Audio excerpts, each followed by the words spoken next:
어느 날 나는 서울 근교에 있는 작은 마을로 여행을 갔다. 그 마을은 아름다운 자연, 경관과 한적한 분위기로 유명했지만 나는 그곳에 도착한 순간부터 왠지 모를 불안감이 가슴 한켠에 자리 잡고 있음을 느꼈다. 마을 입구에 들어서자마자 무언가 날 지켜보고 있는 듯한 착각에 빠지기 시작했다. 마을 사람들은 친절했지만 그들의 눈빛에는 무언가 알 수 없는 고요함이 담겨 있었다. 나는 마을의 작은 여관에 짐을 풀고 산책을 나섰다. 여관 주인은 해가 지기 전에 숙소로 돌아오라고 당부했지만 나는 그저 웃으며 고맙다고 대답했다. 왜 그리 당부를 했는지 그때는 이해하지 못했다. 마을을 거닐다 보니 오래된 폐가 하나가 눈에 들어왔다. 그 집은 이미 오래전에 버려진 것처럼 보였지만 묘한 매력을 풍기고 있었다. 나는 호기심을 억누르지 못하고 그 집으로 발걸음을 옮겼다. 문을 열자 삐걱거리는 소리와 함께 먼지 냄새가 코를 찔렀다. 집안은 어둡고 서늘했으며 어디선가 찬바람이 불어오는 것 같았다. 거실에는 오래된 가구들이 어지럽게 놓여 있었고 벽에는 퇴색한 가족 사진이 걸려 있었다. 한 여성과 두 아이가 담긴 사진이었는데 그들의 미소가 왠지 모르게 슬퍼 보였다. 내가 집안을 돌아다니던 중 갑자기 문이 쾅 하고 닫히는 소리가 들렸다. 나는 깜짝 놀라 뒤돌아봤지만 아무도 없었다. 그때 갑자기 공기가 무겁게 느껴지며 나의 귓가에 낮은 속삭임이 들려왔다.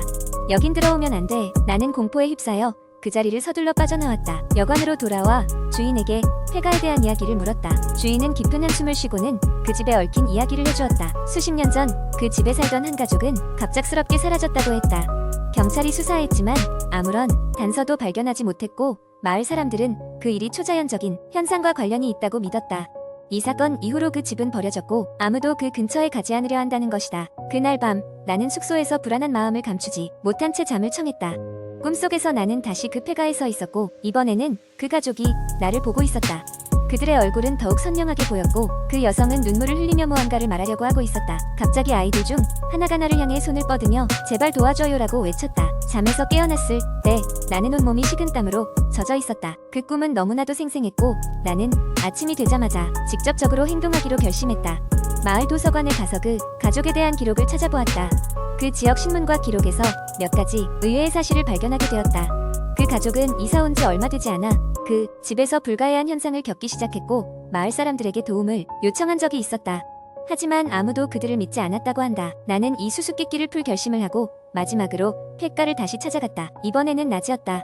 집안을 천천히 돌아다니며 단서를 찾던 중 거실 바닥 한 구석에서 무언가 반짝이는 것을 발견했다. 그것은 오래된 목걸이였으며 그 가족 사진에서 여성의 목에 걸려있던 것이었다. 목걸이를 줍자마자 나는 낡은 바닥 판자 밑에 숨겨진 작은 상자를 발견했다. 상자 안에는 가족이 남긴 일기가 있었다. 일기에는 그들이 겪었던 이상한 일들과 고통스러운 나날이 적혀 있었다. 그들은 그 집에 무언가 악령이 깃들어 있다고 믿었고 결국 그곳에서 도망치려 했지만 실패하였다는 내용이었다. 마지막 페이지에는 이 메시지를 찾는다면 우리를 위해 기도를 해주세요 라는 간절한 요청이 남겨져 있었다. 나는 성직자를 찾아가 그들에게 필요한 의식을 부탁했다. 성직자는 흔쾌히 도와주겠다고 했고 우리는 폐가 앞에서 조촐한 의식을 치렀다. 그 후로는 그 집에서 이상한 일이 일어나지 않았고 마을도 다시 평온함을 되찾았다. 서울로 돌아오는 길에 나는 마치 무거운 짐을 내려놓은 듯한 기분이 들었다. 그리고 그 가족이 저 너머에서 평온을 찾았기를 간절히 바랐다. 마을은 여전히 아름다웠지만 나는 그곳을 다시 찾을 용기가 나지 않았다. 마을 사람들과 함께한 그 짧은 시간과 이야기는 오랫동안 내 마음속에 남아있을 것이다. 두 번째 이야기면 년 전의 일이었다. 나는 대학을 졸업하고 서울 변두리에 있는 조그만 회사에 취직했다. 회사를 다니는 게 처음이었고 사회생활도 익숙하지 않아서 매일매일이 긴장의 연속이었다. 그러던 중 회사 근처의 월세가 저렴한 오피스텔을 발견하게 되었고 빠르게 이사를 결정했다. 오피스텔은 오래된 건물이었지만 실내는 깔끔하게 리모델링이 되어 있었다. 처음에는 꽤 만족스러웠다. 직장과 가까운 데다 집 자체도 나쁘지 않았으니까. 하지만 이사를 하고 나서 며칠 지나지 않아 이상한 일들이 벌어지기 시작했다. 처음에는 작은 소리부터였다. 밤마다 벽 뒤에서 탁탁 거리는 소리가 들렸다. 오래된 건물이니 뭐 그럴 수도 있지 싶었다. 그런데 시간이 지날수록 그 소리는 점점 더 큰 소리로 더 자주 들리기 시작했다.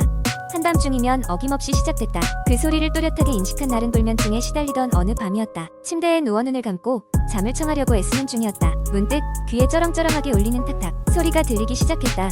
뭔가 불길한 느낌이 밀려와 몸을 뒤척였지만 소리는 멈추지 않았다. 오히려 가슴에 커다란 무언가가 얹혀질 만큼 불안감이 가중됐다. 다음 날 회사에서 졸린 눈을 비비며 인터넷을 검색해봤다.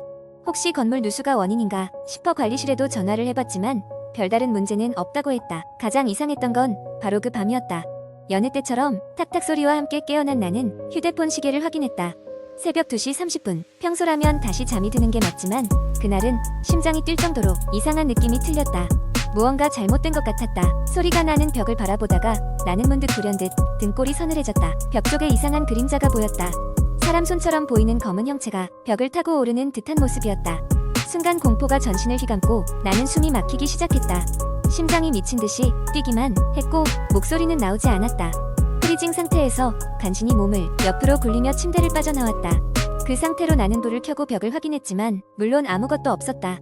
벽에는 그저 습기로 찬 흔적이 남아있었다. 그러나 그 순간 내 뒤에 뭔가가 있다는 것을 직감적으로 알았다. 얼굴을 천천히 돌리자마자 나는 비명을 지르며 방을 뛰쳐나갔다. 내 뒷목을 스치면서 찬 기운이 느껴졌는데 그 느낌을 잊을 수가 없다. 나는 그날 밤으로 친구 집으로 피신했다.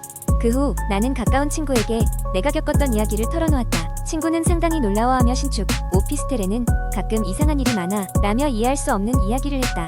그는 인터넷에서 주변 지역에 대한 이상한 정보를 찾은 듯했다. 몇 년 전 내가 살던 오피스텔 근처에서 불길한 사건이 있었다는 것이었다. 한 여성이 실종된 후 그 부근에서 발견되지 않았느냐는 거였다. 나는 더 이상 그곳에 머무를 수 없었다. 바로 다른 집을 구해서 이사를 했다. 그리고 시간이 흐르며 그 일이 잊혀지는 듯했지만 하나 깨달은 것이 있었다. 이후에도 내가 간간히 탁탁 소리를 들으면 그것이 단순한 건물 소리가 아니라는 사실을 말이다. 이 이야기는 나에게 오래도록 남아서 한참 뒤에도 친구들끼리 모임이 있을 때마다 소름 돋는 공포로 회자되곤 했다. 지금도 가끔 그 소리가 귀에 맴돌고는 한다. 마치 깨끗이 정리가 되지 않은 악몽처럼. 세 번째 이야기. 어느 여름밤 중학생인 나는 친구들과 함께 여름 방학을 기념할 겸 친구의 외삼촌 댁에 놀러 가기로 했다. 그곳은 깊은 산속에 자리 잡고 있어서 도심에서 벗어나 자연을 만끽하기에는 최저의 장소였다. 오랜 시간 차를 타고 도착한 외삼촌 댁은 낡고 오래된 전통 가옥이었다. 정겨운 분위기가 느껴졌지만 어쩐지 낡은 천장과 삐걱거리는 마루가 신경 쓰였다.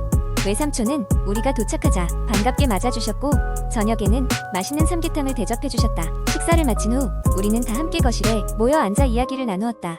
외삼촌은 이 집이 오래된 곳이라 가끔 이상한 소리가 들리기도 한다며 마을에 전해 내려오는 이야기를 꺼내놓았다. 옛날에 이 집 근처에서 한 젊은 여성이 실종됐다는 전설이 있단다. 사람들은 그녀가 산에서 길을 잃었거나 혹은 무슨 사고를 당했을 거라고 했지. 그 이후로 이 근처에서 그녀를 목격했다는 이야기가 종종 전해졌고 밤마다 울부짖는 여자의 소리가 들린다는군. 우리는 외삼촌의 이야기에 약간 겁이 났지만 시골에서는 흔히 있는 이야기라며 신경 쓰지 않으려 했다. 그렇게 밤이 깊어갔고 우리는 방에 들어가 잠자리에 들었다. 하지만 이상하게도 쉽게 잠이 오지 않았고 나는 자꾸만 마루 위에서 쿵쿵거리는 소리를 들을 수 있었다.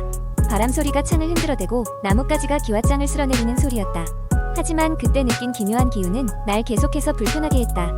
한참을 뒤척이던 중 방 안에 있는 친구 하나가 화장실에 갔다 오겠다며 조용히 일어났다. 시간이 지나도 친구가 돌아오지 않자 나는 걱정이 되어 친구를 찾으러 나서기로 했다. 복도를 따라가는데 낡은 전등이 희미하게 깜박이며 복도 구석구석을 어둡게 만들었다. 그 순간 집안 어딘가에서 흐느끼는 소리가 들려왔다. 나는 그 소리가 욕실 근처에서 나는 것 같아 조심스럽게 다가갔다. 하지만 욕실에는 친구는 없었다. 이상하다고 생각하던 순간 창문 밖에서 무언가가 나를 지켜보는 것 같은 섬뜩한 느낌이 들었다. 나는 급히 고개를 돌렸고 그 순간 창문 반사 안에 하얀 얼굴이 비친 것을 보고 움찔했다. 그 얼굴은 곧 사라졌고 나는 두려움에 떨며 방으로 도망쳤다. 그날 밤 모든 친구들이 모여서 이상한 경험을 이야기했다. 놀랍게도 나만 그런 것이 아니었다. 다른 친구들도 마치 누군가가 집을 맴돌고 있다는 느낌을 받았던 것이다. 우리는 마침내 외삼촌에게 모든 이야기를 털어놨다. 외삼촌은 심각한 표정으로 이곳은 오래된 전설과 무관하지 않을 것이라고 말했다. 마지막 충고로 외삼촌은 이곳을 존중하고 가급적이면 조심하라고 말씀하셨다.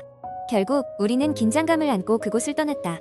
도시로 돌아온 후에도 그곳에서의 기억은 오랫동안 우리 머릿속에 남아있었다. 아무도 그날 밤 실제로 무엇을 경험했는지 확실히 알지는 못했지만 그 집의 이야기는 우리에게 잊을 수 없는 공포로 남았다. 그리고 이 이야기는 우리가 가끔씩 서로에게 들려주는 여름밤의 전설로 이어졌다.